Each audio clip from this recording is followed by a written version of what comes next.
Bodycount is like your late night 2010 action movie rental. You aren't going in for the smartest or most polished time, you're going in for an explosion-filled, ADHD-riddled thrill ride that doesn't follow every genre convention, yet has plenty of squandered elements of its own. The story is simple. You play as a man by the name of Jackson, an ex-military operative who has been recruited by a mysterious agency named the Network. Your mission is to save the world, but a seemingly average operation in a war-torn African country leads you to discover things you were never meant to see. I love the opening Network quote, "How many times have you been told you can make a difference? How many times have people promised to save the world? And then let the world down?"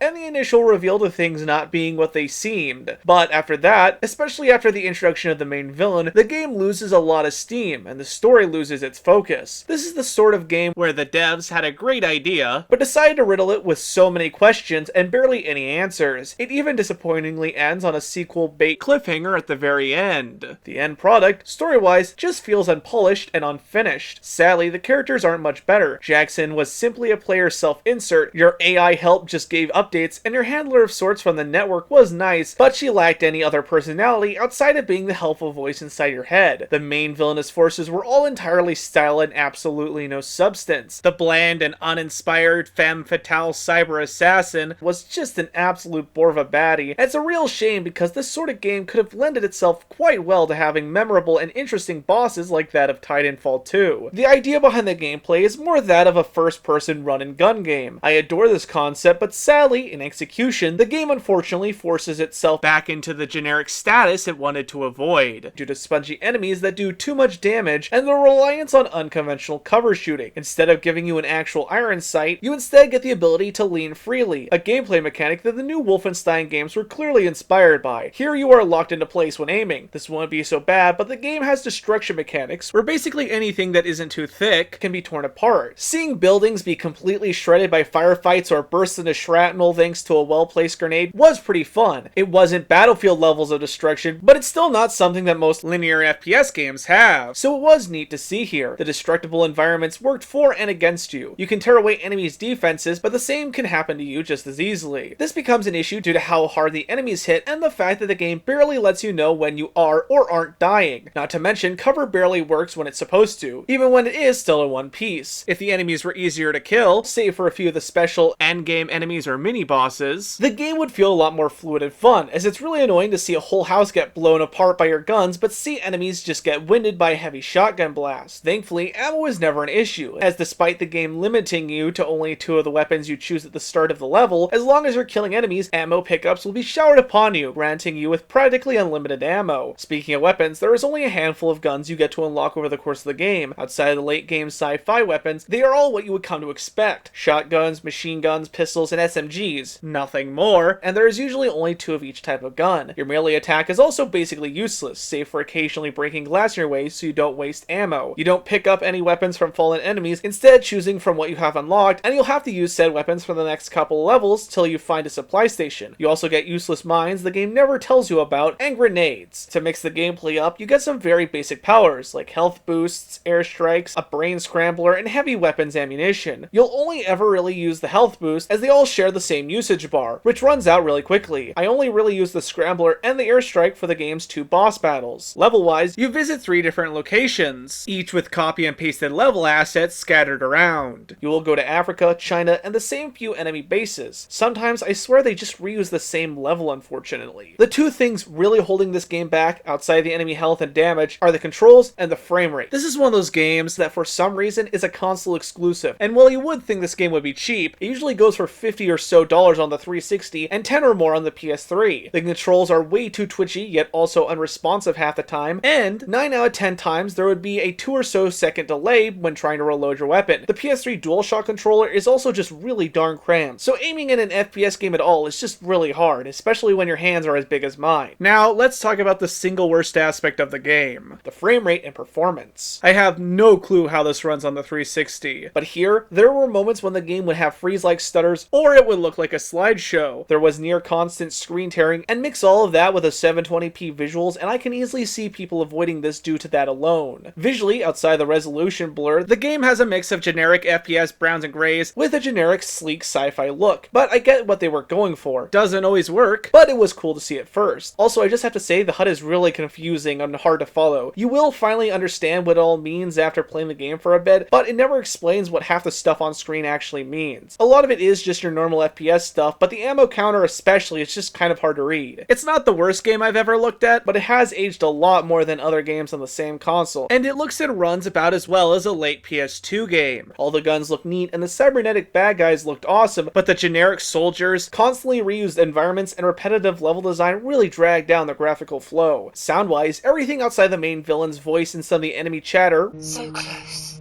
yet so far. The doorway's only there. range from alright to pretty good. The music is an off-type techno beat,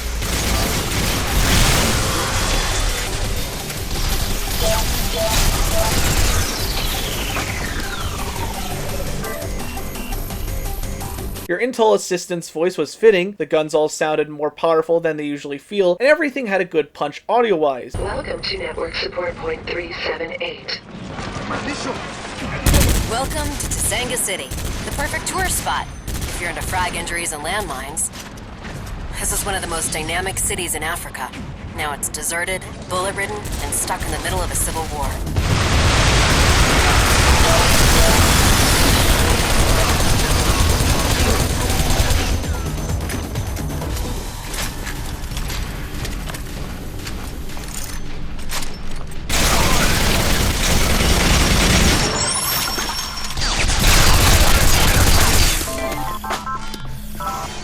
At worst, it would dip into being stock, but it all still sounded mostly alright. And with all that said, I enjoyed Bodycount for what it was, but I would understand why most people would want to avoid this, especially with how poor the game performs now. It sadly didn't revolutionize anything game-wise, and while it has some neat ideas, they don't prevent this from being a clunky game. It's not a bad game, but it's not exactly one I suggest you run out and play. That said, however, if you can stomach the bad, then there is a fun, extremely short burst of janky arcade action to be had here. And on that merit, I can actually recommend it. So if you're looking for a game that's not perfect, but still has enough fun moments during the playtime, well, then I suggest you check this out. As always, if you want to help support the channel, please consider sharing the video with a friend or checking out my Patreon linked in the description below. A big thank you to my wonderful friend Orion Knight for drawing up these wonderful animation stills of Punish Neat. If you have any comments, questions, or recommendations, leave them in the comments as I read and reply to everything. Until next time, this is Thierry Williamson signing off until the next video. See ya guys!